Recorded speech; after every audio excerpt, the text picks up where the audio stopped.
Olá, meus queridos, sejam bem-vindos a mais um episódio deste quadro, o qual sou completamente apaixonado. O Diálogos, que tem, por sua vez, como objetivo conversar com professores, educadores, pesquisadores que, de alguma maneira, estão ligados ao mundo do ensino. Meu nome é João Victor Silvério e hoje estou com um entrevistado e um entrevistador muito especial. Eu sou Wagner, eu sou graduando em História. Desde 2022 eu faço pesquisa de iniciação científica com o professor Carlos Bacelar. Eu pesquiso elites políticas no Paraná na Primeira República, com bolsa CNPq.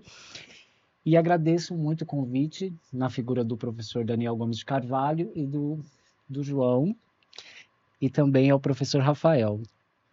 Wagner, seja bem-vindo a essa mesa. Espero que você desfrute da entrevista, tanto eu quanto eu desfruto de todas as entrevistas que eu faço. Dito isso, como de praxe, o nosso videocast tem iniciativa a partir da Bolsa PUB, do canal oficial do Departamento de História da USP, sob a coordenação do professor Daniel Gomes de Carvalho e o professor Gustavo Veloso. Hoje temos o prazer de conversar com o professor Rafael Fernando Amaral. Rafael é doutorando do programa de pós-graduação em História Social da Faculdade de Filosofia, Letras e Ciências Humanas da Universidade de São Paulo, sob orientação do professor Paulo César Garcês Marins. É bacharel e licenciado em História aqui pela FEFELESH em 2009. Pela PUC São Paulo, ele cursou pós-graduação Lato Sensu em História, Sociedade e Cultura de 2013 a 2015, onde também concluiu mestrado em História em 2018 com a dissertação intitulada O Novo Tempo do Afrobeat, Expressões Musicais e Identidades Negras, orientada pelo professor Amailton Magno Azevedo. Rafael também é autor de materiais didáticos para o ensino médio e cursos pré-vestibulares, além de ter publicado capítulos de livros e diversos artigos em periódicos voltados ao ensino básico, abordando uma variedade de temas. Suas pesquisas se concentram nas áreas de história da cultura, história social e patrimônio histórico. Atualmente, atua como professor de História no ensino médio em cursinhos pré-vestibulares. Professor Rafael, seja bem-vindo à nossa mesa hoje. Professor. Muito obrigado, agradeço bastante assim, o convite. Fiquei bem surpreso, inclusive, né? Estava comentando com vocês, porque na minha concepção, literalmente qualquer professor poderia estar aqui, que não fosse mim, mas fico feliz assim de ter sido apontado para poder compartilhar um pouco das coisas que eu já passei de experiência profissional, acadêmica e tudo mais. Então, obrigado mesmo e oi para todo mundo que está vendo também. Vai ser uma grande conversa e eu espero que também seja muito produtiva para nós, Wagner. Obrigado. Vamos lá? Vamos lá. Iniciando a leva de perguntas com algo que para alguns é ortodoxo e para outros é heterodoxo. Por isso, sane a seguinte dúvida para todos os nossos telespectadores. Quem é Rafael Fernando Amaral, ou o Tim? Se for para responder rápido, eu falo que ele é um professor de história, mas essa é só uma resposta rápida, né? Igual 1 milhão de outras pessoas, eu tento conciliar estudo com trabalho, com lazer, tento sobreviver ao Brasil de alguma forma que a gente vai reinventando todo dia. Eu tenho trabalhado tanto com pré-vestibular quanto com ensino médio, que é bem legal porque você vê, assim, estando pesquisando, você vê aquela minúcia daquele termo, daquele conceito, uma discussão super acadêmica, às vezes até mais hermética, assim, e aí na hora seguinte você tem que ir para a escola e é outra conversa, você tem de lidar com a maneira como que os alunos interpretam o que é história, a expectativa deles, e aí você sai disso, tem algum compromisso de caráter pessoal e você tenta tirar a cabeça um pouco do trabalho, um pouco da pesquisa para ir viver um pouco mais, e o Rafael é isso, ele fica transitando nesses dias aí que a gente vai inventando, tentando manter o sorriso. Às vezes é mais difícil, mas tentando manter o sorriso, é isso. Sempre manter o sorriso no rosto. Sim. Difícil, Pois é. sempre, mas tudo bem.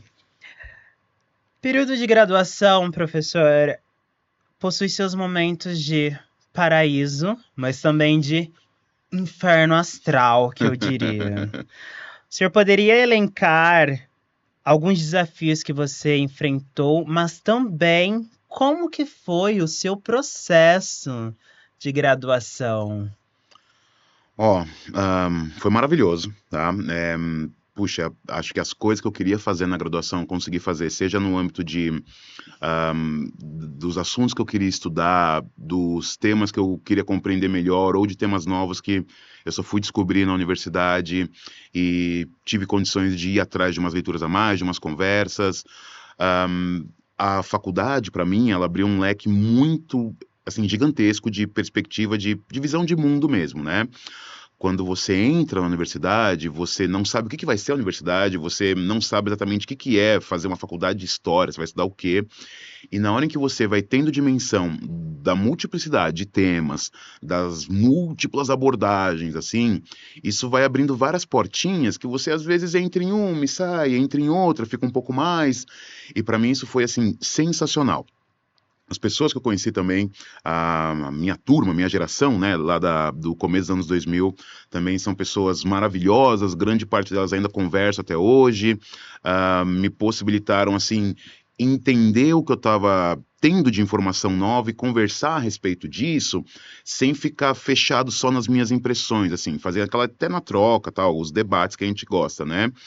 E, claro, é muito legal, é muito bacana, mas eu tinha de conciliar isso daí com um cotidiano de trabalho e de morar longe pra caramba da faculdade, assim, né? Quantas vezes que eu saía da aula, que eu fazia principalmente matéria no noturno, uma ou outra vez eu fazia à tarde, mas era no noturno principalmente, quantas vezes eu pegava, assim, o último ônibus que chegava lá no terminal Dom Pedro, no centro, para lá pegar o último ônibus que ia lá para Sapopemba, então chegava em casa a 1 da manhã para no dia seguinte já sair bem cedo também para trabalhar, então sempre tem essa dificuldade, ler texto no ônibus, daí você chega, não, hoje eu consegui chegar mais cedo na faculdade, eu vou ler o texto um pouquinho antes da aula, e aí você vai começar a ler e você começa a pescar lendo o texto, pequenas dificuldades cotidianas, entre outras coisas, que torna um pouco mais desafiador, mas não me fez desistir, não me impediu de continuar levando, assim. Eu acho que estava tão feliz de estar finalmente estudando aquilo que eu queria estudar, que mesmo na hora em que tinha algum tipo de desafio nesse aspecto, poxa, você quer mais é ir para a aula mesmo, você quer mais é debater aquela ideia, participar de alguma assembleia, de algum evento, isso estimulava tudo nos estudos, assim, então, falo assim, de boca cheia, foi sensacional o período da graduação. E a história, ela entra como na sua vida? Ó, eu não fui o melhor aluno de história na escola, né, minha média não era tão boa assim, mas quando eu fiz pré-vestibular, aquele modelo clássico, assim, eu vi um professor de história que eu falei, nossa, eu queria saber tudo que esse cara sabe. Eu não só queria saber tudo que ele sabe, como acho que eu queria fazer o que ele faz. Eu queria trabalhar dando aula de história. Só na faculdade eu tive a dimensão de que, olha, além da aula, talvez dê para fazer pesquisa também, hein, que tal? Mas quando eu entrei na faculdade, eu entrei com essa mentalidade assim, meu, eu vou utilizar do conhecimento que eu aprender na faculdade para preparar uma boa aula, né? Então a história entra na minha vida, essa paixão por querer estudar a história a partir do pré-vestibular, assim, porque poxa, soma aquele momento que a gente está assim, final da adolescência, começo da juventude, uma nova percepção de mundo, tá amadurecendo, e aí, a sensação que eu tinha é que a história ajudava você a responder tudo que você queria responder, assim, né? Mal sabia eu que, na verdade, ela só estava jogando mais interrogações aí de que ia ficar tudo mais complexo. Mas a história entra nesse momento, que é isso, num primeiro momento ela serviu para me dar respostas, e num segundo momento ela me ajudou a formular novas perguntas, assim. E foi uma paixão que literalmente nunca passou, assim, não teve nenhum momento em que eu falei, meu, não quero mais trabalhar com história, tô desgostoso com a área. Ao contrário, assim, eu sempre quis mergulhar o máximo que eu conseguia nessa área, assim. Incrível.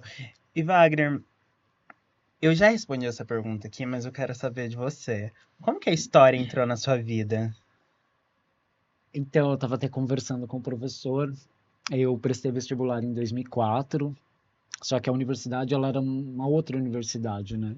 Graças às políticas de cotas, né, que ocorreu nos anos 2000, ela possibilitou que a universidade, outras pessoas tivessem acesso à universidade, principalmente quem veio de escola pública, né, que teve um ensino todo feito em escola pública.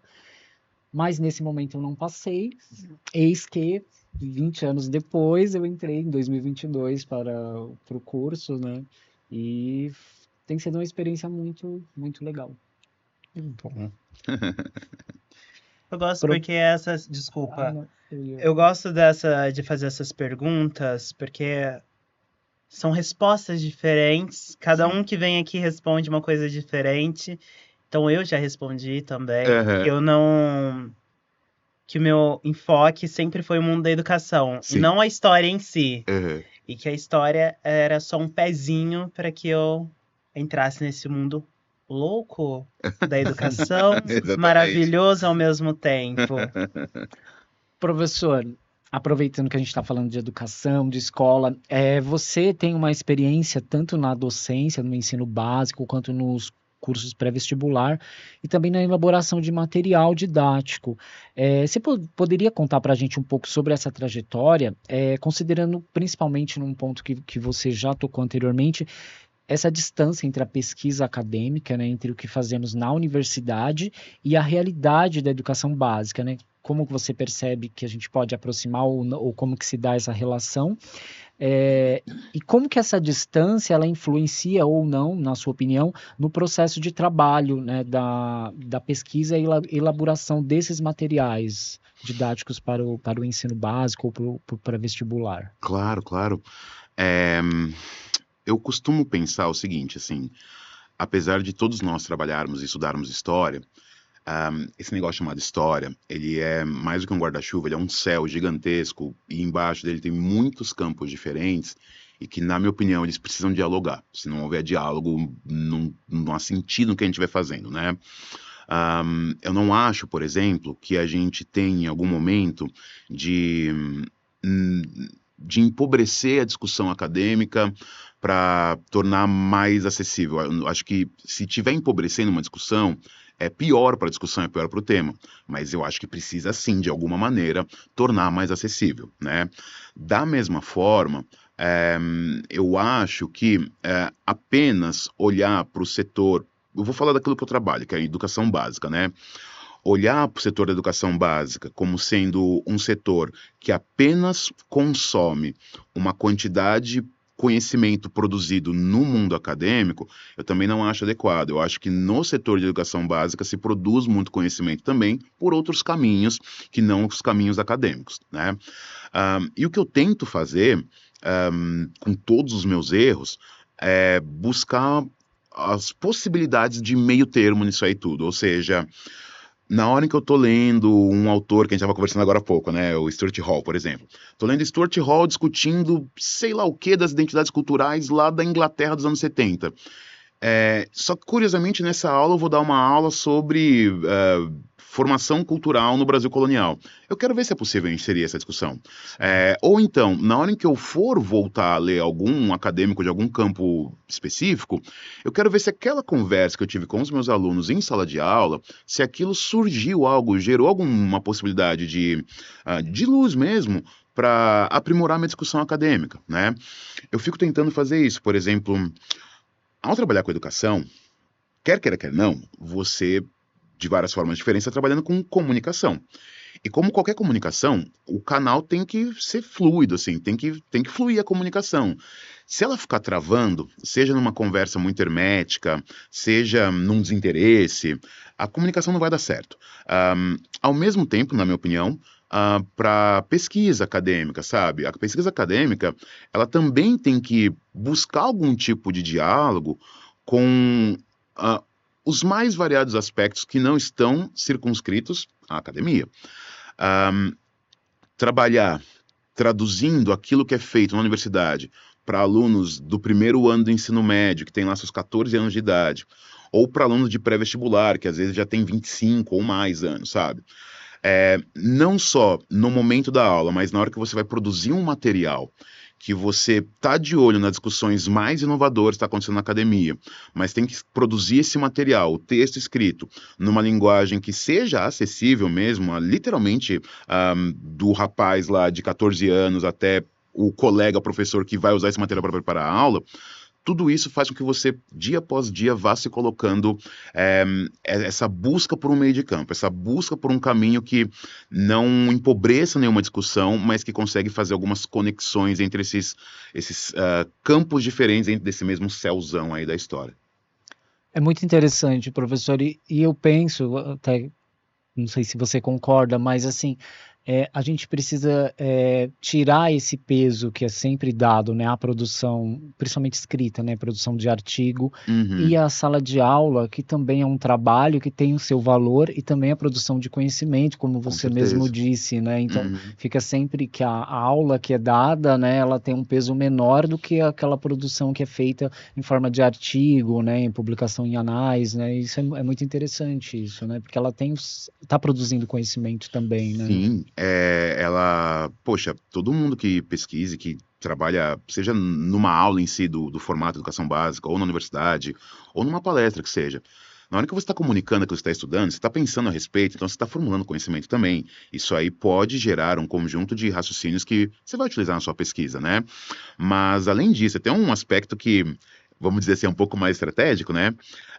Poxa, a gente vê as pesquisas aí que, por vários motivos, está caindo o interesse dos jovens em ir para o campo da docência, ninguém mais quer ser professor, e claro que não também, né? Até porque o quanto que a gente sofre não é pouco. Mas a parte estratégica que eu fico pensando, assim, no limite, quando você está comunicando uma coisa que você gosta, no nosso caso aqui, história, você está comunicando isso para alguém, poxa, você está gerando interesse nessa pessoa, vai saber se às vezes você não está lá gerando um próximo historiador, a próxima historiadora, assim, porque eles gostaram daquela aula que você deu, né? O meu caso foi esse, muitos colegas meus foi exatamente esse caso, e eu tenho alguns alunos hoje que já conversaram comigo que estão super empolgados com história, que querem fazer história na faculdade. Eu sempre falo, você tem certeza? Daí eles falam que tem certeza, sim. Ou seja, além de você estar produzindo conhecimento, você está abastecendo o seu próprio campo de atuação, você está assim, fazendo com que a história continue viva com essas novas gerações que estão vindo. Eu acho, assim, fundamental buscar esses campos aí. Maravilha, obrigado. Beleza. E continuando, antes de eu fazer o gancho para a próxima pergunta, porque você falou sobre essas novas gerações. Essa nova geração que está vindo, vou falar da minha geração, cada vez mais ansiosa, cada vez mais, como que podemos dizer, querendo tudo de imediato e sendo pressionada também. Vamos terminar o ensino médio, vamos entrar automaticamente. Você tem que entrar na faculdade. Assim que você sai da faculdade, ou você tem que estar empregado, ou você tem que ir para o mestrado. Você não tem outra alternativa. A sociedade pressiona cada vez mais. Você sente isso dentro de sala? Bastante, nossa. É curioso isso, né? Porque como eu tenho mais que 18 anos, né? Eu vi essa mudança acontecendo, o momento em que era possível. Primeiro que era possível você falar, quero estudar história, ou quero estudar qualquer coisa que não tenha um viés explicitamente imediatista e mercadológico, né? Que era possível isso sem grandes traumas, né? Na minha percepção, isso já não é a coisa mais comum do mundo, assim. Não só a história, mas o campo das ciências humanas como um todo, ou, como a gente estava falando, qualquer campo que não tenha um apelo imediato, mercadológico, ele passa por esse problema de... As pessoas não estão mais buscando tanto isso, porque existe essa pressão externa de você gerar dados, resultados, números, produções. Você tem que se mostrar atingindo, ticando uma lista de objetivos que colocaram para você. Só que é aquilo, você tem o quê? Você tem 18 anos, você tem 22 anos, assim, jogaram para você uma lista de objetivos, e se você não preencher essa lista, você começa a introjetar um conjunto de culpas e problemas que esse papel social jogou em cima de você, né? Resultado disso. Primeiro resultado para mim, para os meus colegas que todos já temos mais que 18 anos, né? A gente tá cansado. A gente tá cansado porque, assim, você tem essa nítida percepção de que você não está conseguindo atingir aquilo que os seus estudantes estão precisando para se sentir um pouco mais calmo, sabe? Para eles não terem essa angústia, esse medo da calçada fora da escola, de que existe um conjunto de vidas aí, além dessa listinha pré-feita de coisas que ele tem que fazer. Os alunos, eles ficam muito angustiados e não conseguem sequer, sei lá, olhar direito para os mais variados temas que você está querendo chamar, porque ele tem dificuldade em interpretar que aquilo para ele é útil, aquilo vai servir alguma coisa para ele, porque é aquela pergunta bem imediatista mesmo, sabe? Eu vou trabalhar com o quê? Isso aí paga quanto? Jogar a discussão para um campo que não seja esse está cada vez mais difícil. Lidar com essa expectativa dos alunos que tem essa pressão de como assim você está com 21 anos e ainda não tem um pós-doutorado, que absurdo é esse, sabe? Até porque aí eu acho que é uma questão além, na minha opinião, né, é uma questão que vai além da subjetividade individual do aluno, assim. Essa subjetividade está acontecendo numa sociedade brutalmente neoliberal, carniceira, país subdesenvolvido, em que horas, ele vê, seja coleguinha, seja parente, seja quem for, ele vê um conjunto de exemplos que ele idealiza que ele deveria estar daquele jeito. Ele tem dificuldade em enxergar se ele vai ter um emprego minimamente remunerado decentemente, ele tem dificuldade para ver se ele tem futuro, porque o planeta vai acabar no aquecimento global e sei lá qual catástrofe, guerra e sei lá o quê. Ele está sofrendo tudo isso no mesmo momento, na hora que ele está assistindo a sua aula. E aí, pra gente que é professor, fica sempre essa pergunta, sabe? Eu tô entrando nessa turma aqui 1 hora por semana, 1 hora e meia por semana. O que eu represento na vida desse aluno? Daqui a, assim, se tem feriado no meio, esse aluno só vai me ver daqui a 15 dias. Então, nesse único encontro que eu tenho com ele, o que eu posso fazer para não só trabalhar o meu conteúdo, mas assim, para tentar acalmar essa angústia, para tentar mostrar para ele que ele não precisa se focar só em um alvo, que ele pode ampliar esse leque e interpretar muitas coisas da vida dele de uma forma diferente. É cada vez mais desafiador isso daí. Essa dificuldade de visualizar uma perspectiva, principalmente para os alunos que são interessados por coisas menos mercadológicas, assim. Obrigado, professor. Já indo pro gancho que eu tinha falado, e eu falei que eu gosto das perguntas mais provocativas. Lá vem. E o Wagner fica com as perguntas mais intelectuais, que ele elabora muito bem feita. Tim, pegando o gancho da questão anterior, que está relacionada ao âmbito educacional, nos últimos anos, o debate sobre o cerceamento de ideias nas instituições escolares ganharam força. Arrisco-me a dizer que principalmente depois das eleições de 2018. Os professores vivem hoje essa dualidade entre vigilância e autonomia para ensinar. E como professor atuante em sala de aula, você já assistiu ou você já sentiu que precisou cercear algum pensamento ou ideia por receio de possíveis consequências? Sim, isso ocorre, sim. Eu acho que, assim, é muito genérico só colocar um sim, ponto.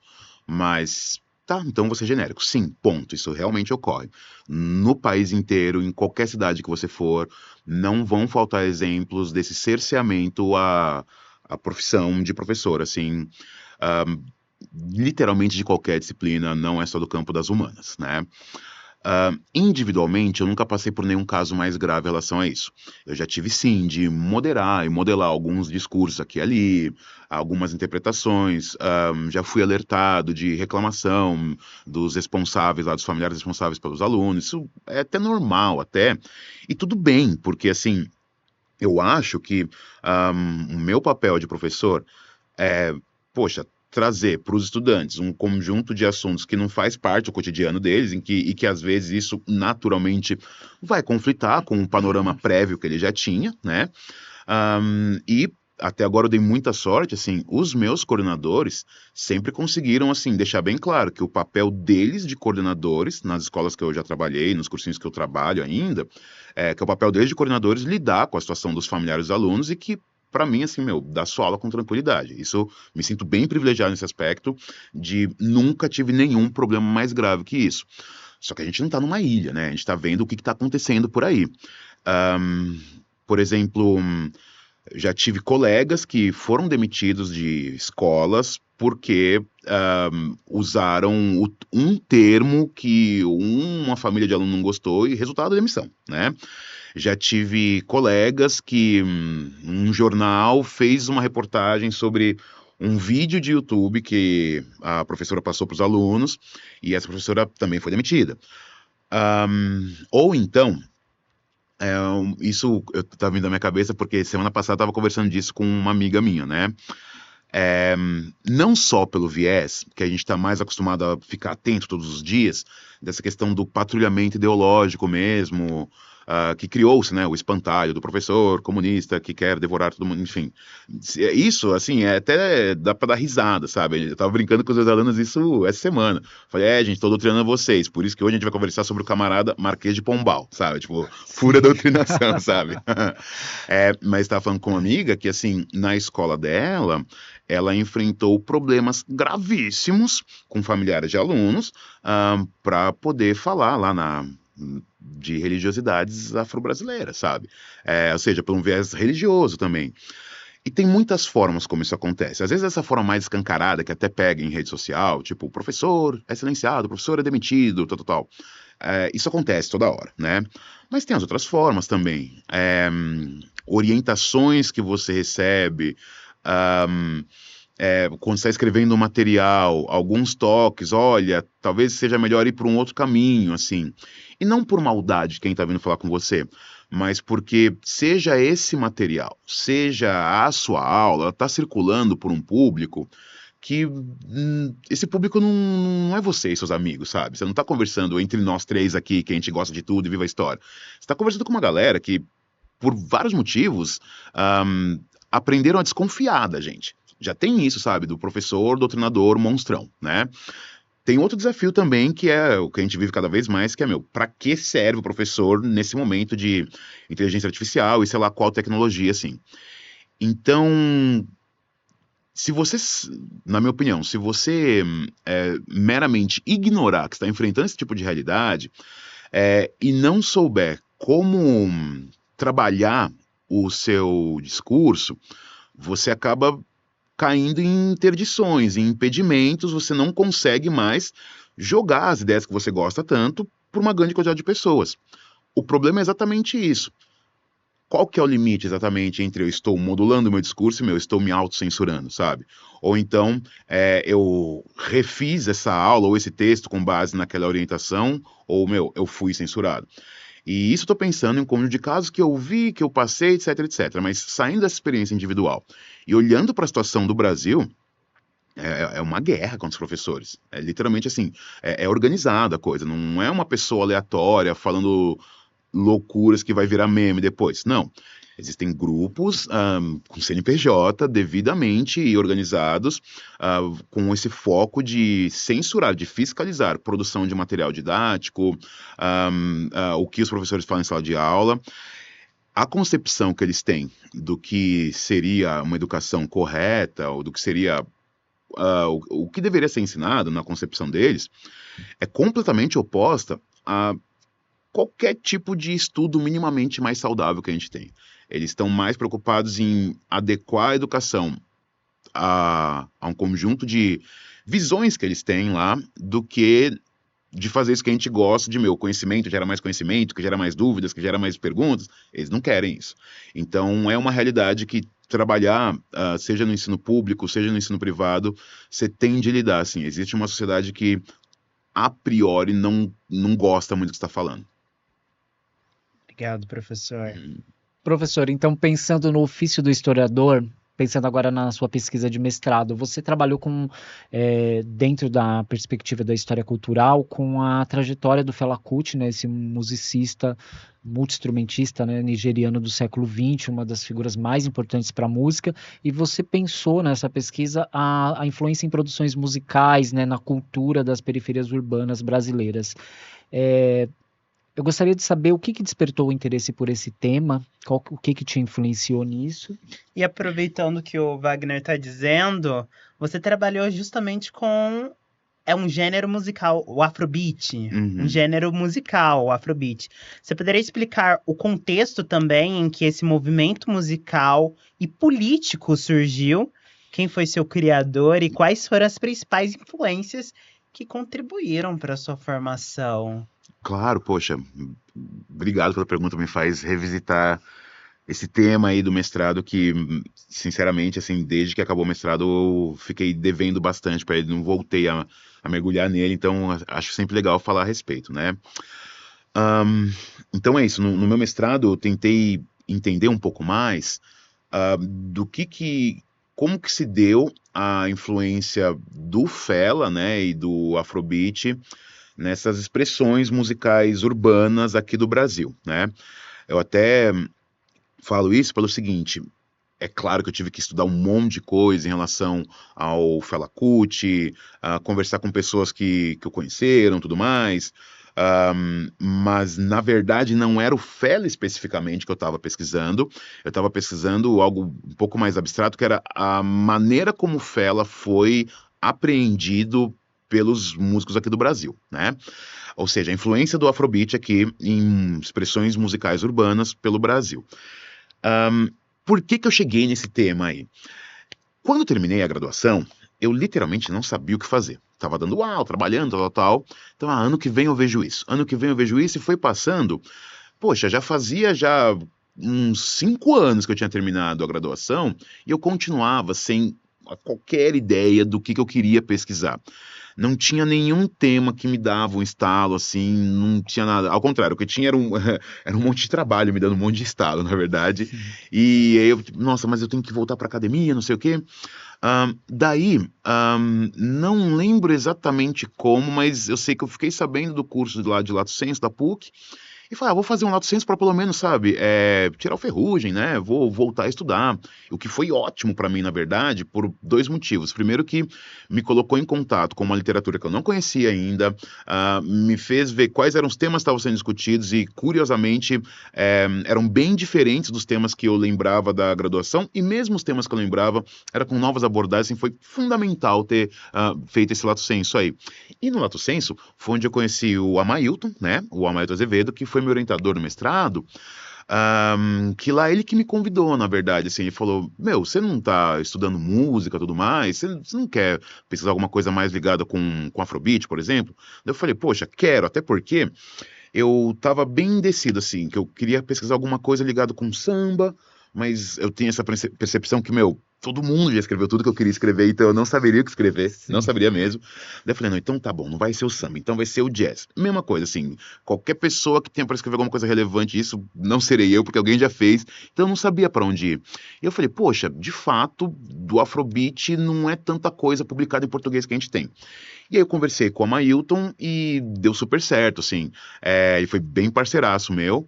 E em 2016, eu acho, eu já comecei a fazer o mestrado, justamente porque era um tema que eu gostava muito, que é, poxa, história da música, história da cultura, tudo mais.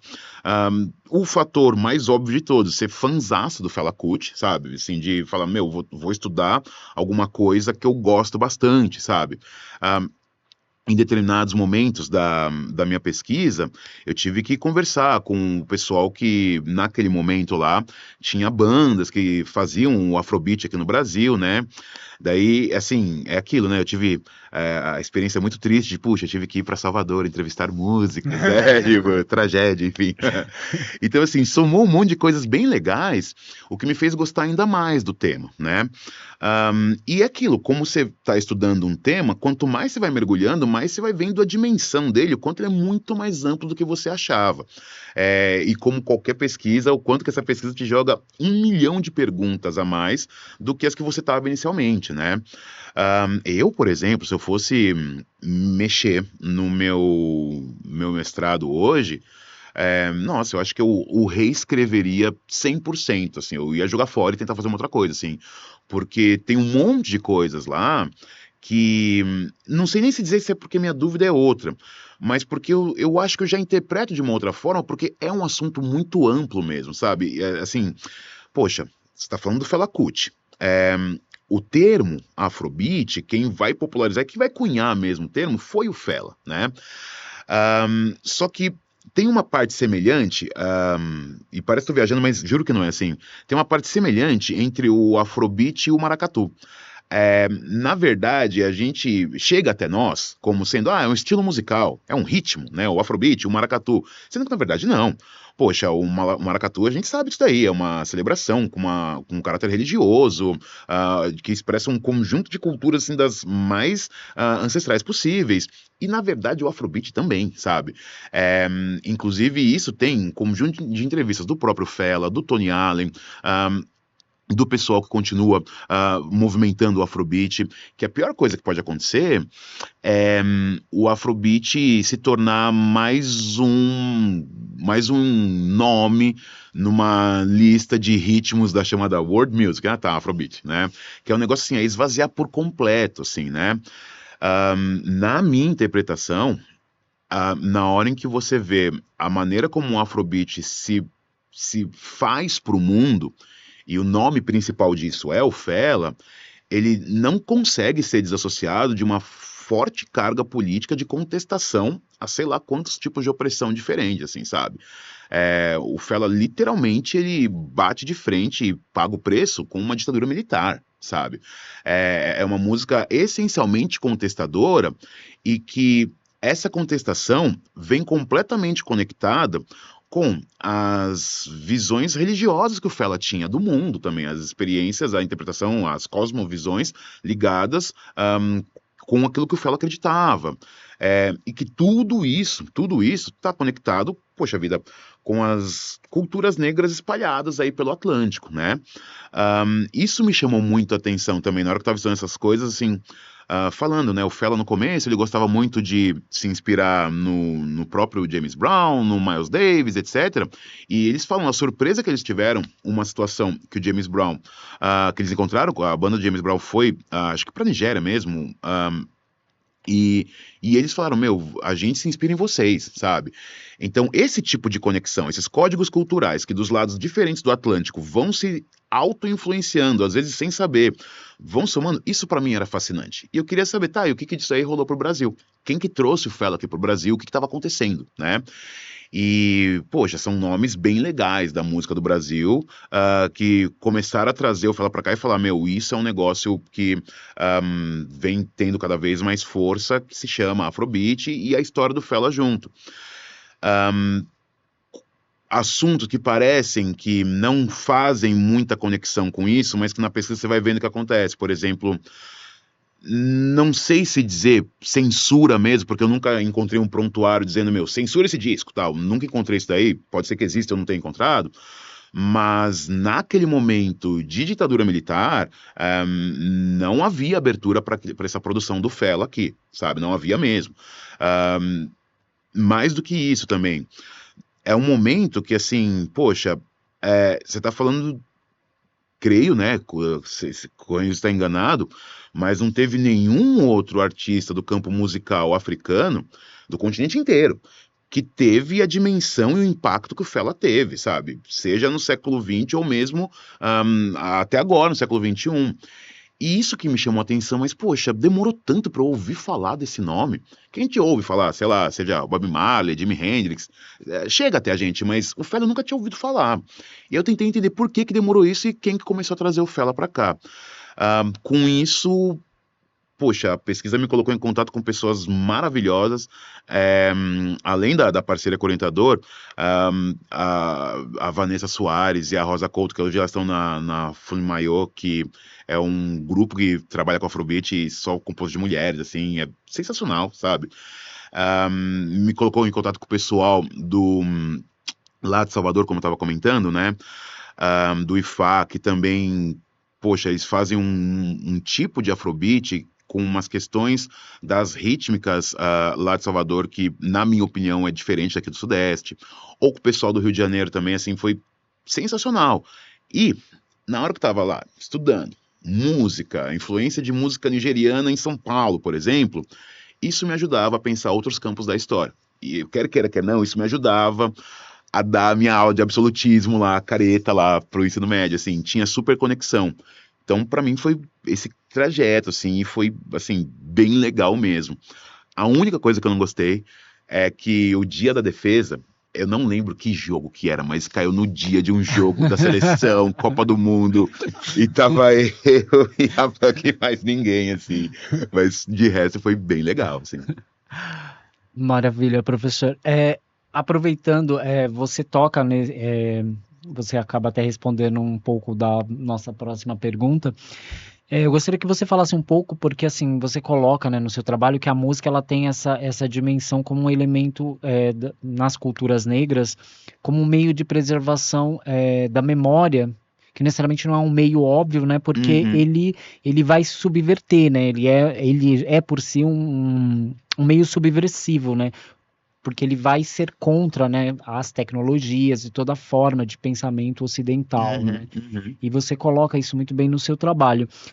De que forma que você percebe que essa dinâmica ela se deu nessas criações musicais, especialmente talvez a partir dos anos 70 no Brasil? Aí eu penso, por exemplo, Chico Science, Nação Zumbi, e até um grupo recente que é muito interessante, Barbarize, que é da favela do Bode de Sim, Recife. sim, sim, sim. Eles esteve recente numa apresentação no Sesc Pompeia, e assim, eu achei uma performance absolutamente muito impactante, assim, que traz assim algo muito novo, né? E eu achei muito interessante se Uhum. você pudesse falar um pouco sobre essas questões. Claro, claro. É, poxa, não faltam teóricos que estudam bastante isso, então se eu falar alguma bobagem aqui, por favor, desculpa, né? Mas eu acho que assim, dos, dos tempos mais antigos que a gente puder pegar, e pensando no caso, a experiência que a gente está falando aqui, sabe? De ancestralidades africanas que desaguaram aqui para a América, né?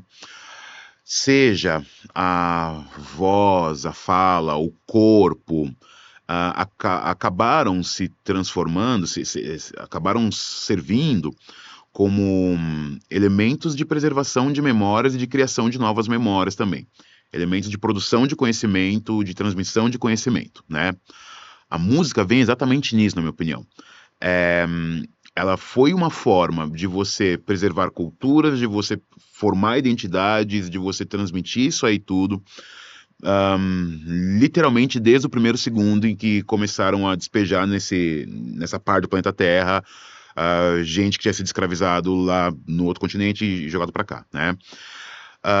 Consequentemente, nessas memórias que vão sendo construídas, vão sendo preservadas, que vão se reconectando e gerando novas expressões culturais, no meu entendimento, acho que o meio mais, não sei se dizer explosivo, mas mais impactante dessas memórias se comunicarem, essas memórias expressarem para a sociedade o que elas têm para dizer, acabou sendo a música. Não só a música, qualquer outro campo dessas expressões a gente pode apontar, seja a própria dança, o próprio canto, algum elemento de artes visuais, sei lá, mas a música, ela conseguiu se apresentar com um papel agregador de muito mais gente, com o poder de impactar muito mais nas identidades, seja pelo viés, como a gente está conversando aqui, né, de preservação de memórias e reinvenção de identidades, mas pelo viés de contestação mesmo, né? É interessante que, poxa, não só o Fela, mas vários outros nomes do próprio samba, do hip hop, do reggae, do dub, que permanentemente a arte deles é uma arte de contestação a essas estruturas de opressão, capitalistas, racistas, etc., que a gente tem, mas eles sabem, tudo bem, eu estou fazendo minha arte nesse aspecto, mas existe todo um meio, toda uma mídia que eu vou me utilizar para disseminar essa crítica, né? Um, no caso, como você está apontando o pessoal do Barbarize, ou mesmo o pessoal que vem da linha do Mangue Beat, né? É exatamente isso. A gente se vê numa sociedade completamente feita a partir de N formas de opressões, mas é se utilizar do ferramental que ela produz para poder disseminar uma crítica sobre ela. E ao disseminar essa crítica, ao disseminar essa contestação, aí, tal qual o Fela falava, né, a música consegue se tornar também uma arma política. Ela já vem com tudo isso, com esse impacto que eu acho sensacional do âmbito de memória e cultura, mas ela também consegue, e sobretudo agregar muita gente, ela também consegue se tornar uma ferramenta política na hora de você contestar as causas que geraram aquela música mais sofrida, contestar, apontar, denunciar os resultados sociais que estão naquela outra letra lá, sabe? Na minha visão, não sei nem se estou conseguindo responder o que você perguntou, mas assim, para mim a conexão é nesse caminho, assim, né? Ela se mostra como um fio de transmissão sensacional, como uma arma, tudo simultaneamente, assim, devido a esse poder agregador dela, esse poder de comunicar, de traduzir subjetividade, enfim. Maravilha, super respondido. Tim, agora a gente vai transitar do seu mestrado para o seu doutorado, Bem que está em andamento. Então, corrija-me, por favor, se eu vou falar alguma asneira. Seu mestrado e doutorado, que ainda está em andamento, no mestrado seu enfoque foi o Afrobeat, as expressões musicais e as identidades negras. Já a pesquisa do doutorado está voltada à análise de monumentos. As duas pesquisas partem do princípio de memória e representatividade. Sim. Como está sendo a pesquisa de doutorado? E uma dúvida que surgiu enquanto eu conversava com o Wagner para a elaboração dessa questão é como sair do Afrobeat e entrou no mundo dos monumentos. E há diferença significativa entre essas duas pesquisas ou elas estão no mesmo nicho daquilo que estudou no mestrado? Pô, pergunta difícil. Então, vou tentar sistematizar aqui. Por exemplo, quando eu terminei o mestrado, eu fiquei um tempo, assim, com ressaca do mestrado, assim. Eu fiquei, acho que, mais de um ano sem dar um play, assim, num som do Fela que eu não aguentava mais, assim, né? Eu lembro de um amigo da faculdade falando também, pô, pode crer, eu estudei os Racionais e também que eu terminei, assim, fiquei um tempão sem ouvir rap e tal. Então, no mestrado, havia possibilidade de eu continuar, seguir um doutorado, com um campo próximo dessa discussão que eu estava fazendo, mas talvez por achismo e talvez estava um pouco meio saturado, estava caminhando muito próximo de uma área ligada mais com etnomusicologia. O que eu acho super interessante, mas eu não me vi mergulhando nesse tipo de estudo. Eu não me vi indo atrás de pesquisar o que estava se esboçando naquele momento. Então, o que eu fiz foi, novamente, tirei o pé, saí do meio acadêmico e fiquei só com o trabalho cotidiano de educação, né? Não teve o intervalo gigantesco que teve do fim da graduação pro mestrado, mas fiquei alguns anos, assim, mais focado no trabalho mesmo. Nesses alguns anos que eu fiquei mais focado no trabalho de sala de aula, tudo mais, ou de produção de material didático, isso foi uma pulga que não saiu da minha orelha. Assim, eu quero porque quero voltar para o meio acadêmico e eu não quero que demore mais tanto tempo. Tá bom, só que eu vou falar do quê? Qual que é o tema que me interessa agora? Tipo, daí eu pensei, Afrobeat. Não, você já falou de Afrobeat, então você tem que falar de alguma outra coisa. Já que você não quer continuar no mesmo campo, né? E eu passei a me perguntar isso, assim, poxa, dos assuntos que eu tenho trabalhado, seja produzindo material, seja discutindo com os alunos, dos assuntos que eu tenho trabalhado dia após dia em escola, em cursinho, o que eu tenho gostado mais de estudar? Que tema que tem me chamado mais a atenção? E pensando a respeito disso, conversando com alguns colegas do trabalho também, eu fui me atentando que sempre que surgia essa discussão de monumentos sendo contestado, eu sempre queria falar um monte de coisa. sempre queria, não, eu tenho um negócio pra falar sobre isso. E ficava palestrando 10 horas, assim, sabe? E aí, um dia eu falei, nossa, eu acho que eu quero estudar isso. Eu quero estudar exatamente essa contestação aos monumentos, né? Que não tem absolutamente nada a ver com o que eu estava estudando no mestrado. Essa pergunta que você me fez, me foi feita no processo seletivo, né, do doutorado, me perguntaram exatamente isso daí. Você tá saindo de música para ir para monumentos, que papo é esse? Daí eu tive que explicar isso aí também, que é um tema que sempre me fascinou, sempre gostei a respeito, mas eu nunca tinha pensado em pesquisar esse tema. Mas, assim, interesse e vontade de saber cada vez mais a respeito disso, isso vinha com muita força, assim, né? Até por caminhos diferentes, assim. Por exemplo, eu sempre gostei bastante mesmo, de história da arte e tudo mais, mas especialmente de questões relacionadas com isso que genericamente é chamado de arte urbana, seja a questão do grafite, seja as discussões relacionadas com pichação, vandalismo, etc e tal. A gente até brincava isso aí, né? O tipo de arte que vira casa de polícia, né? Sim. Algumas, não todas, não muitas, mas algumas das discussões desse campo, que eu sempre gostei de ler a respeito, flertam um pouquinho com essa discussão do momento em que, algum monumento sofre algum tipo de contestação. Porque trabalha com essa ideia de, você está vandalizando a propriedade privada, você está desrespeitando o patrimônio, você sei lá o que lá. Isso sempre chamou minha atenção, eu sempre gostei de pensar a respeito disso. Daí eu falei, tá, então eu quero pesquisar alguma coisa sobre monumento. Daí, de novo, aquela pergunta do pesquisador, tá, o que você quer falar, qual que é a sua dúvida, você está olhando para onde, do que você está falando, né? E eu comecei a tentar refinar um pouco mais isso daí, né? Nisso eu conversei, tanto com o Marcos Napolitano, o Chan também, o Champurdi também conversou comigo, só que com quem eu mais conversei é quem atualmente está me orientando, inclusive, né, que o Paulo Garcês, assim, foi quem tive, assim, conversas fenomenais e que, me ajudou a entender mais onde é que eu estava mergulhando, assim, né, me ajudou a entender mais que, assim, por exemplo, quando eu quis estudar esse tema, eu não tinha ainda a dimensão que o que eu estava fazendo era discutir memória e patrimônio. Eu achava, não, vou discutir contestação. Daí eu falei, não, peraí, você vai discutir contestação, mas você vai ter que necessariamente se aprofundar, entender mais, saber se situar o que isso representa perante a discussão de memória e patrimônio.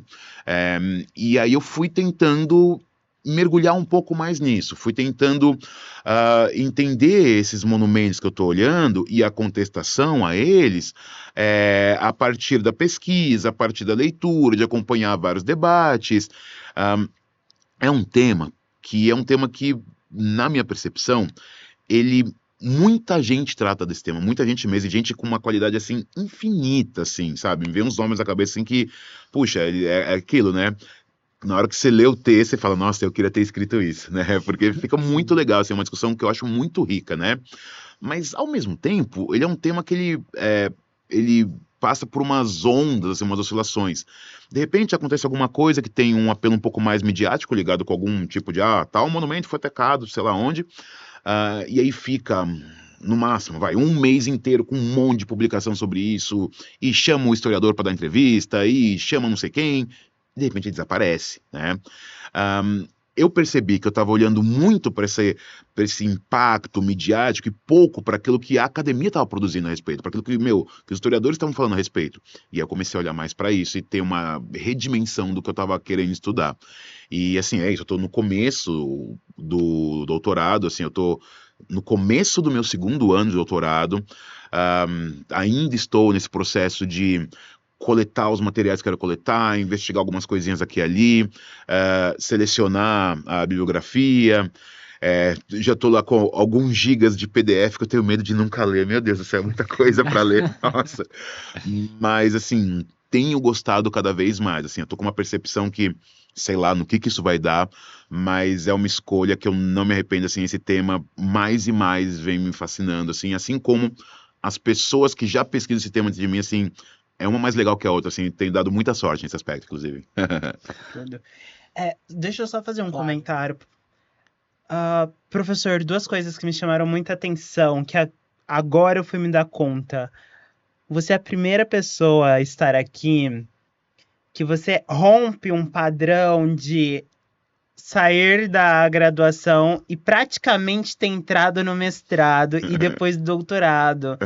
Isso me traz um alívio tão grande, mas tão grande, porque você tem um espaço razoavelmente considerável entre sair da graduação, tá bom, agora eu vou esperar. O que eu quero estudar? Uhum, E aí você vai para um mestrado. uhum. Depois do mestrado, não quero estudar, não quero continuar nas... Eu posso dizer zona de conforto? Pode falar, Posso claro. zona de Claro. conforto? Não que a zona de conforto seja ruim, eu acho que ela é mais difícil do que sair da zona de conforto. Porque você tem que se desafiar mais na zona de conforto. Exatamente. E aí você sai, entra no doutorado depois de muito tempo, e aí você sai dessa zona de conforto. Então, assim, é a primeira pessoa que eu entrevisto que realmente tem esse período de falar para si mesma, vou dar um tempo, não sei o que eu quero pesquisar, tá, mas agora eu quero voltar para academia. Então, o que Uhum. eu vou pesquisar? Isso me trouxe um alívio muito grande. Eu Ai, que acredito legal, que vai que bom trazer um saber. alívio muito grande para vocês também. Que legal. Fico bem feliz de ouvir isso daí. É, puxa, a gente estava conversando aqui em algum momento, né, sobre aquilo que a gente vê no pessoal mais jovem, assim, essa pressa, essa necessidade de já preencher as lacunas, porque você tem que cumprir tal prazo. E a gente também tá nesse miolo, a gente faz parte dessa engrenagem, só que, assim, para mim foi fundamental ter feito isso com calma, assim, sabe? Por exemplo, na época que eu terminei a graduação, o tema que eu mais gostava de estudar era anarquismo e anarcossindicalismo. Então não tem nada a ver com o Fela Kuti, nem com o Monumento, sabe? Então, justamente por eu ter me dado essas pausas, permitiu que eu amadurecesse um monte de questões na minha cabeça de poder olhar sem tanta pressa para a academia. E tem um outro aspecto também. É, Estar nesses mundos que a gente estava conversando aqui, né, que tem que ficar cada vez mais conectados, que na verdade nunca estão 100% desconectados, mas a gente gostaria que ficasse um pouco mais, esse mundo, meu, da sala de aula, ensino básico, esse mundo universidade, na minha opinião, assim, dá um certo alívio. É difícil conciliar, é difícil mesmo estar lá equilibrando pratos toda hora e às vezes cai, mas ao mesmo tempo, por exemplo, você está naquele momento lá do seu dia a dia de trabalho no ensino básico, em que, puxa, tá meio puxado, você tem que entregar aquele texto lá do material, você brigou com os alunos do primeiro B, você tem que recorrigir não sei qual prova.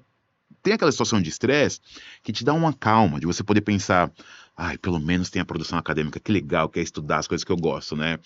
Daí, você tá na produção acadêmica, você se depara com aquelas situações acadêmicas, você fala, oh, não vou conseguir fazer esse artigo, ele é para amanhã, ou aquele relatório, ou sei lá o quê, você fala, puxa, que bom que tem a escola, pelo menos, lá não tem nada disso.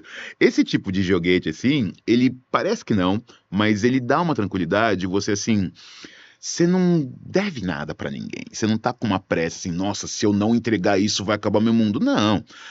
Isso uma vez eu conversei bastante com o meu orientador, que eu falei, poxa, eu tô fazendo isso aqui porque eu gosto. Eu não tô fazendo isso aqui porque se eu não fizer isso aqui eu não sei o que vou fazer da vida. Não, eu tenho outras coisas pra fazer, sabe? Inclusive tem um monte de coisa atrasada pra fazer. Mas eu tô aqui porque eu gosto. Isso dá uma tranquilidade que eu acho que, puxa, pra pesquisa acadêmica ela vale ouro, assim, de verdade. Então, fique bem tranquilo, não precisa ter pressa. Você no, voltando a falar um pouco dessa sua pesquisa, pelo que eu pude perceber, no doutorado você parte, eu acredito, desse episódio quando o monumento Borba Gato, né, enfim, foi pichado, incendiado, enfim, nesse episódio, esse monumento que ele foi construído no final dos anos 50, 60, né, no aniversário do 4º centenário de Santo Amaro.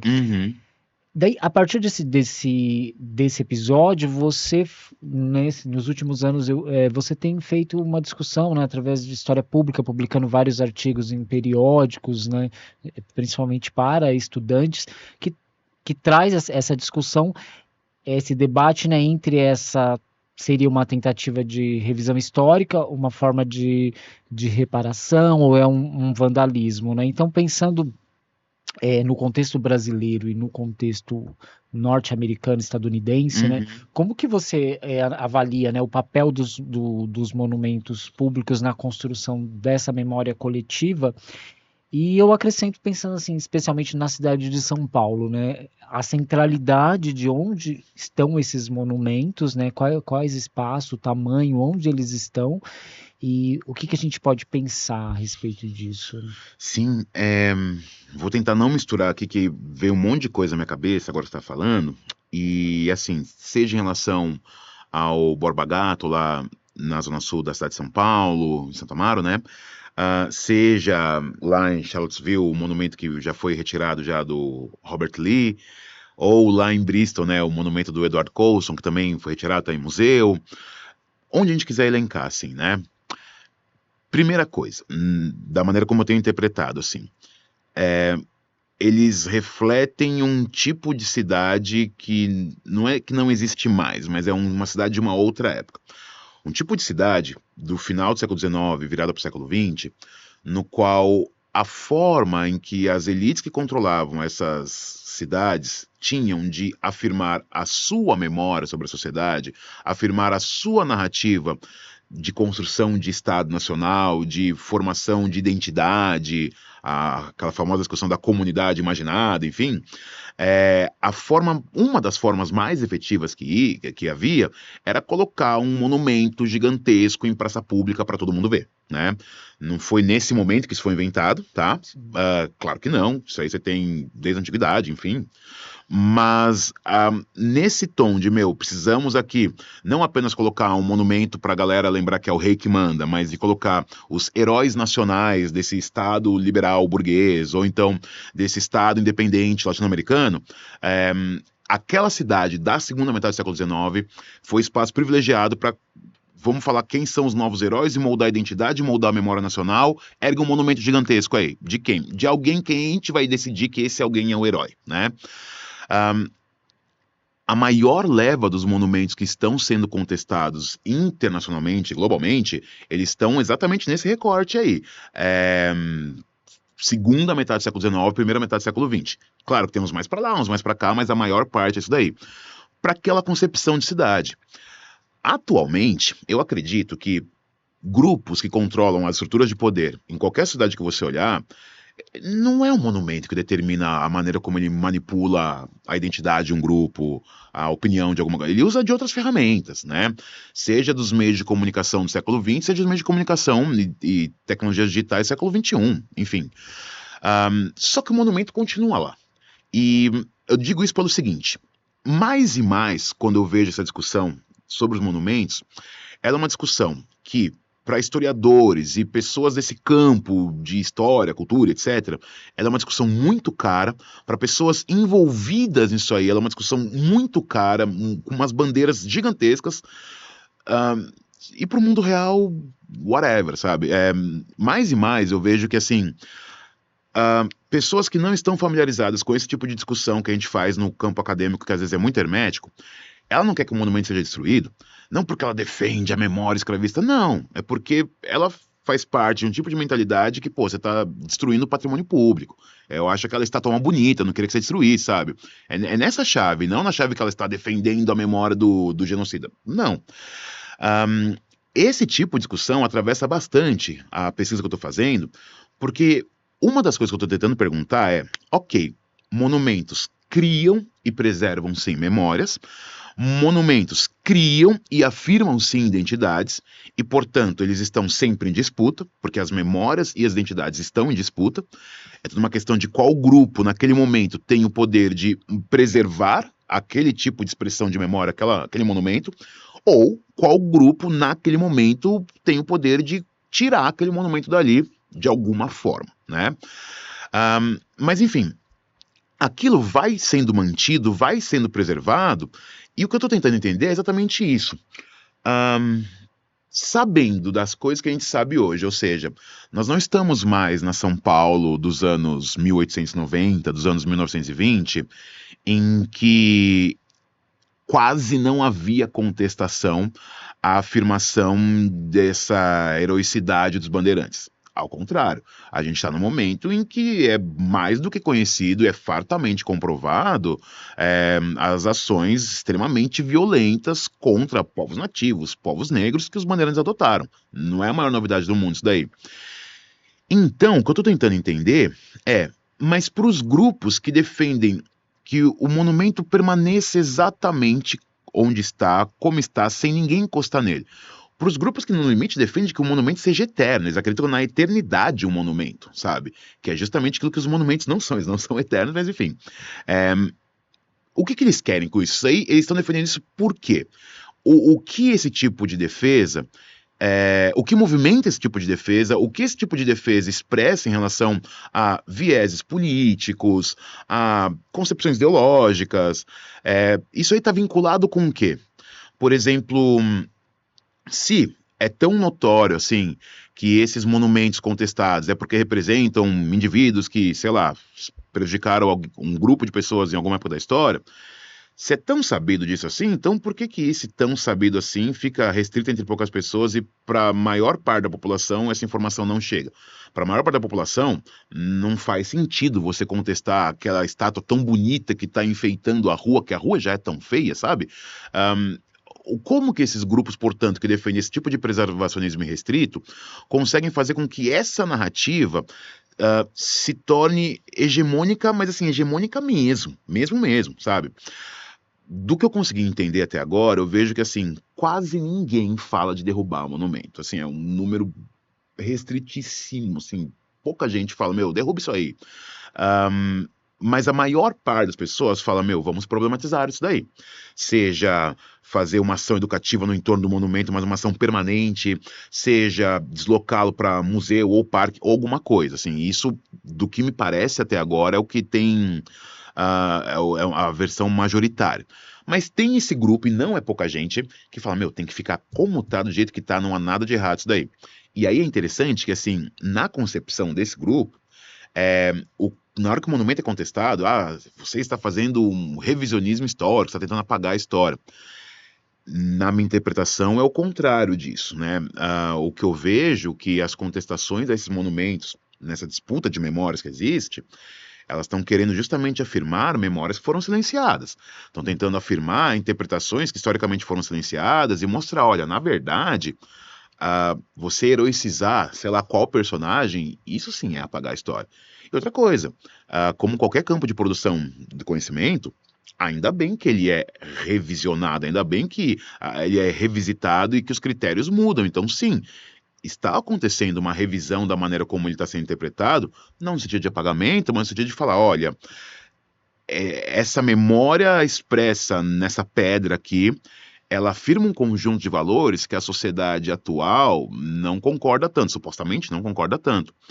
O que a gente faz com isso, né? E aí tem esses múltiplos grupos falando múltiplas coisas.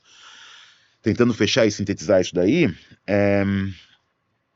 por mais importantes que sejam os monumentos, e que eles carregam, sim, uma quantidade de memória infinita e produzem também, eu acho, sim, que eles expressam um tipo de cidade que não é mais aquela cidade do século XIX.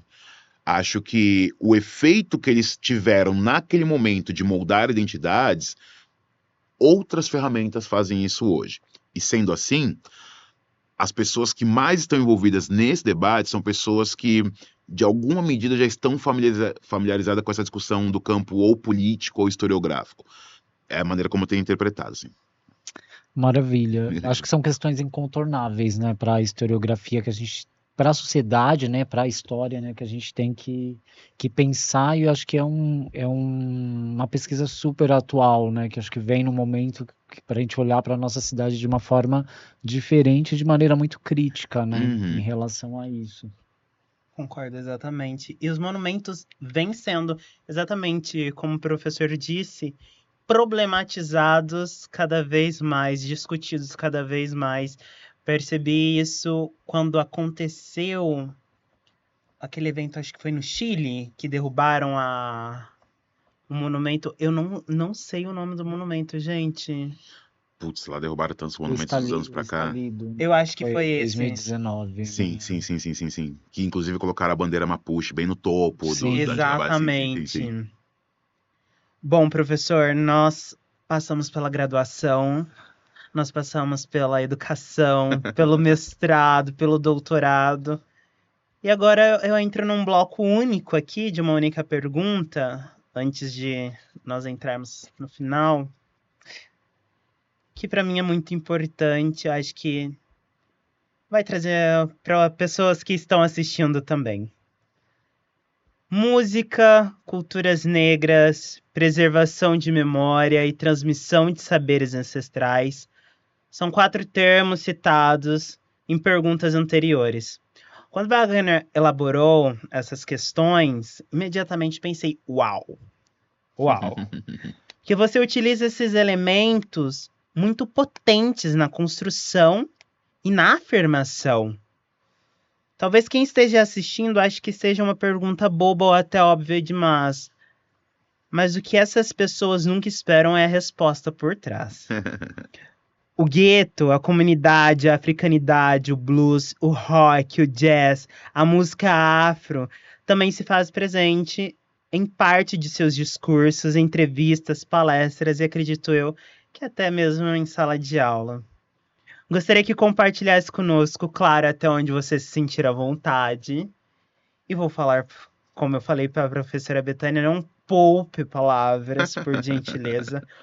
Como foi a jornada do Rafael Amaral e do Tim se descobrindo como um homem preto, como um homem que faz parte da música negra, da cultura negra, da transmissão dos saberes ancestrais e tantos outros elementos? De onde vem e veio tudo isso? Uau!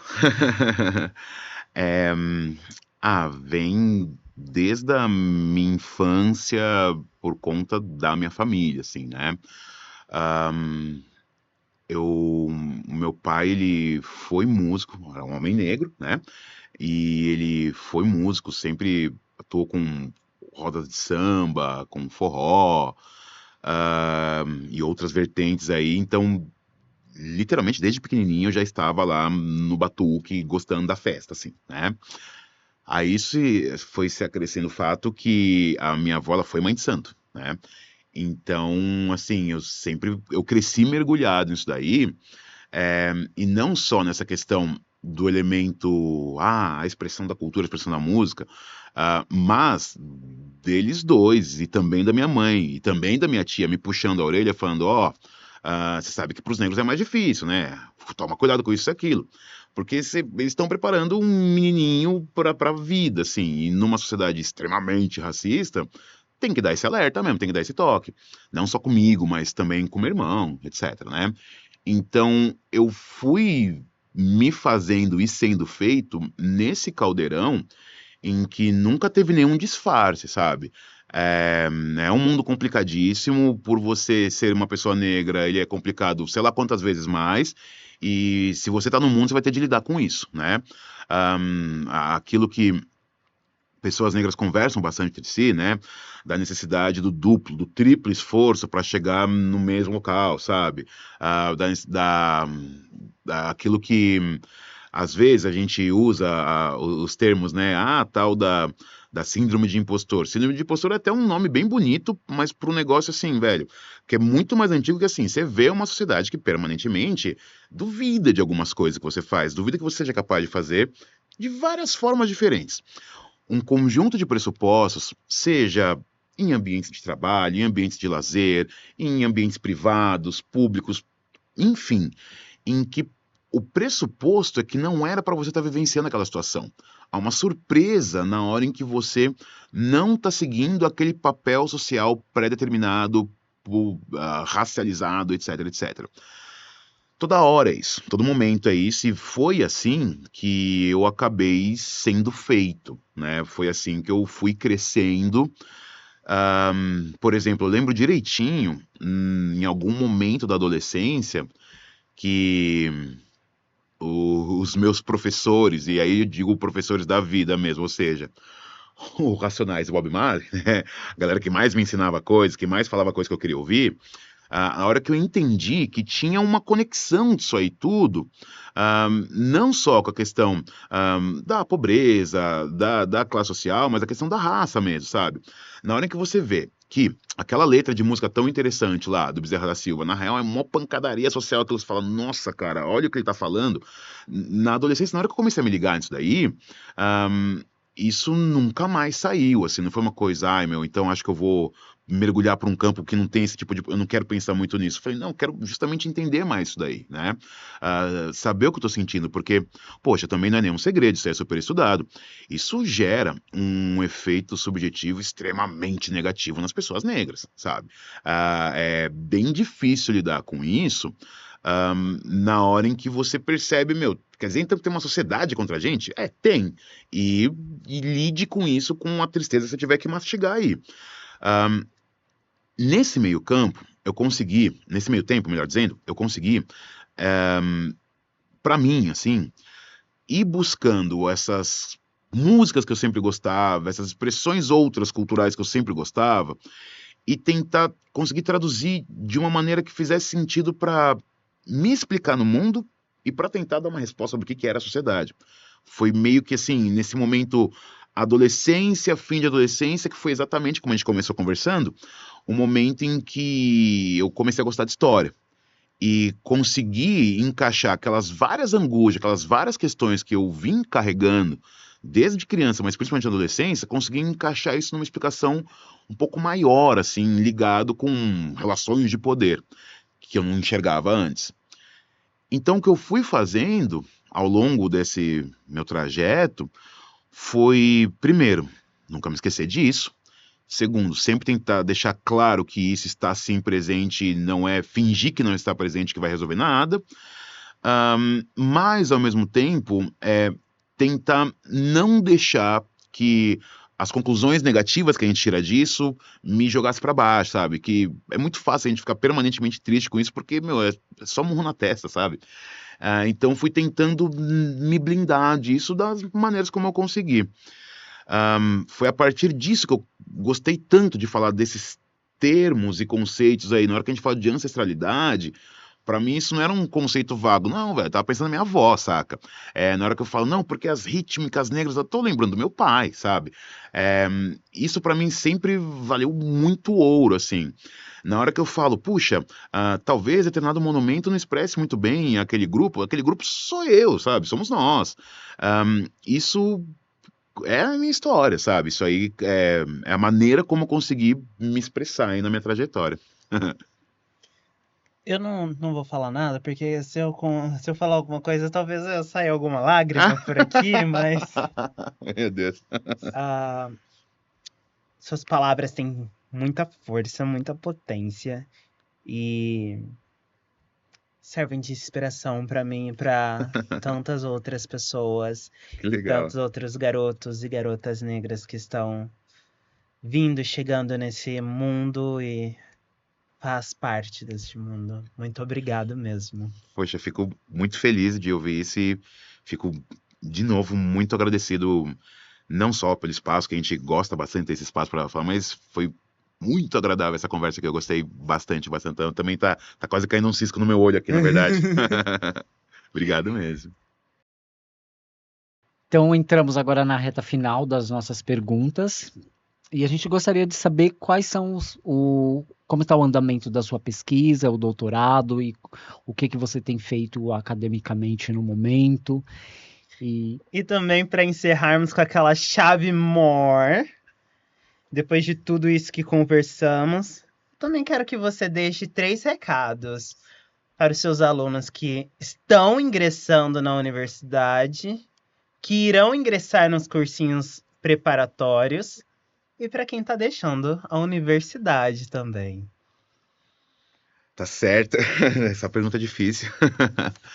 Ó, na pesquisa, o que está acontecendo assim, eu estou tentando terminar, né, elaborar alguns artigos de algumas submissões que apareceram aí, então estou tentando usar essa produção mais preocupado não tanto na publicação em si, se for publicado, que legal, que bacana, mas é aquilo, eu percebi que ao estar escrevendo um artigo, você está pensando a respeito do tema e ajuda muito a sistematizar um monte de ideias que até então estavam desconexas, né?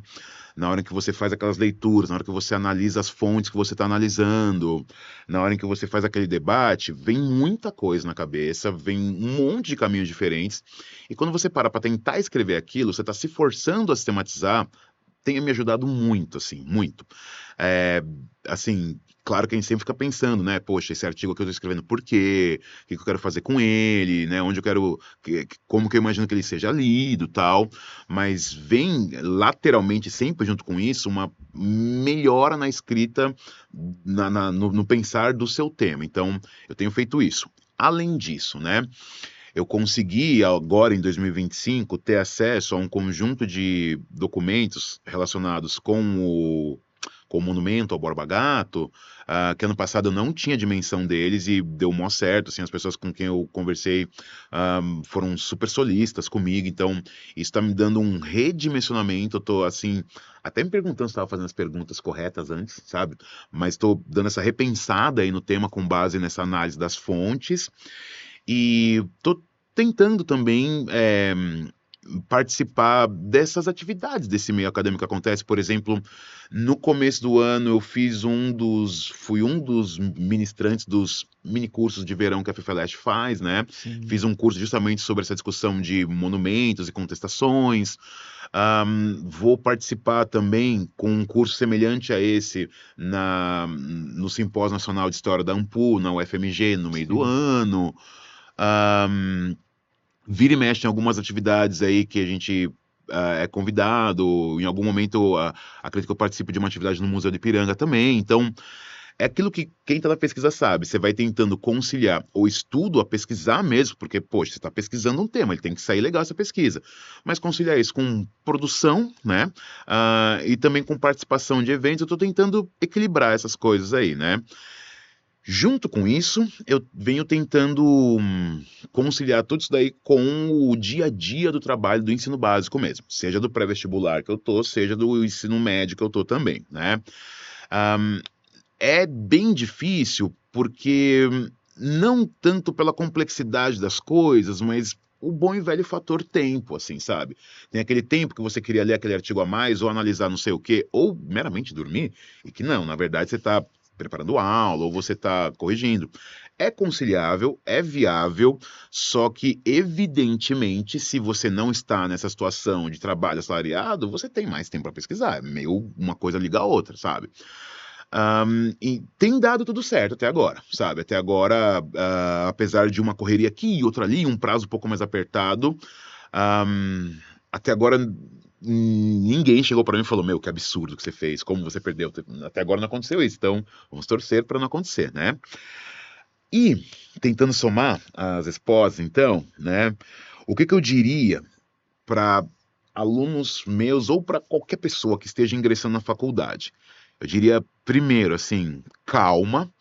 A faculdade não é aquilo da maneira como ela se apresenta para você no primeiro ano. Ela é bem maior e bem mais interessante, com muito mais possibilidades do que a maneira como você a enxerga no primeiro ano. Então, pediria essa calma, assim. Para quem está na faculdade, eu sugeriria, né? Não se esquece de colocar um foco nisso, não se esquece de colocar um objetivo nisso, porque, na minha opinião e na experiência que eu tive, né, tudo fica muito mais agradável e muito mais até produtivo mesmo, na hora em que minimamente você consegue enxergar onde você quer chegar. E onde você quer chegar, às vezes não precisa ser necessariamente aquela pesquisa revolucionária, não. Precisa ser, gosto mais desse tema aqui, eu me sinto mais confortável com esse outro assunto. Ter claro onde você quer chegar ajuda bastante a você dar aquela engrenada que às vezes no meio da faculdade rola um pouco aquele desânimo com os estudos, né? E para quem está saindo da faculdade, né, desse campo de história, vamos torcer para o meteoro vir mesmo, né? Brincadeira. Eu diria o seguinte: o mercado ele não para de se transformar, e às vezes parece que ele não para de encolher também, né? a gente lida com uma situação no qual houve uma época que a gente disputava com humanos. Hoje em dia a gente pode facilmente, em muitos estabelecimentos, sermos substituídos por aplicativos. Então, o que eu acho que é o nosso desafio, para quem está entrando no mercado agora e para quem já está no mercado, na minha opinião, é sempre se questionar o que exatamente a gente consegue pensar, e não individualmente, não é você fechado na sua casinha, mas com os colegas mesmo, sabe? É uma ação necessariamente, na minha opinião, coletiva, né? O que a gente consegue pensar para fazer com que o tipo de produção que a gente tem para oferecer na sociedade, o tipo de produção intelectual que a gente tem para oferecer, para que ela continue sendo vista como algo relevante, para que o papel do professor em sala de aula, para que o papel do professor que escreve material didático, que faz uma questão para os alunos dele na aula lá, para que isso não seja visto como algo secundário ou facilmente substituível por um aplicativo. Não tem resposta fácil isso, não tem estratégias prontas, mas entrar para o meio profissional da área de história, seja quem vai para o campo editorial, seja quem vai para o campo lidar com os alunos em sala de aula, exige esse tipo de reflexão, assim. Não falta gente para desvalorizar nosso trabalho, seja querer pagar pouco, seja achar que o que a gente faz é descartável. Então, acho que em algum momento da profissão, não se trata apenas de saber preparar a tal da aula, mas se trata também de saber como interpretar isso e como agir perante essas situações, porque esses problemas vão bater na nossa porta, sobretudo para quem está entrando agora. Tá? Bom, chegamos ao fim de mais um episódio. Queremos agradecer imensamente ao professor Rafael, Tim, por esse diálogo que nós tivemos. Palavras finais? A única coisa que eu tenho a dizer é, assim, de novo, eu que agradeço vocês por ter me deixado falar aqui. Eu comecei falando isso, né? Qualquer pessoa podia estar aqui. Eu tenho 1 milhão de professores aí, mas vocês deram espaço para mim, então eu fico com um sorriso no rosto, feliz da vida mesmo. Muito obrigado. E eu fico mais feliz ainda de ter você aqui conosco nessa mesa. E fazendo analogia a uma frase que um professor meu sempre fala, foi um prazer inenarrável tê-lo aqui comigo, tê-lo aqui conosco. Agradeço também ao meu colega, amigo Wagner. Vou dar os créditos. O Wagner, ele elaborou todas essas questões mais intelectuais. Ele foi atrás de estudar sobre o Rafael Amaral, Tim, pesquisou como sempre, com muita competência. Eu não tenho dúvidas alguma que ele está prestes a se tornar um grande pesquisador e um grande historiador. E está chegando o momento dessa despedida e espero que você volte mais vezes aqui. Obrigado pelo convite. Palavras finais? Queria agradecer o convite para estar aqui no canal, que é muito importante, né? Acho que para o nosso curso, né? Estar nessa plataforma é sempre muito interessante. Também ao professor Rafael, que foi uma conversa assim, muito, muito aprendizado, né? Vários temas interessantes para sair daqui motivado, né? A continuar, porque é uma trajetória que eu acho que inspira bastante, assim, a gente que está na graduação ainda, e saber como que é, né, esse processo, né, entre o trabalho, a pesquisa, né, e saber que isso é possível, apesar de várias dificuldades que a gente possa enfrentar. E muito obrigado. Bom, agradecemos também à Faculdade de Filosofia, Letras e Ciências Humanas por ceder este espaço para a realização do videocast, aos professores Daniel Gomes de Carvalho e Gustavo Veloso pela orientação e a todos os meus colegas envolvidos para que este projeto ocorra. Um beijo e até a próxima.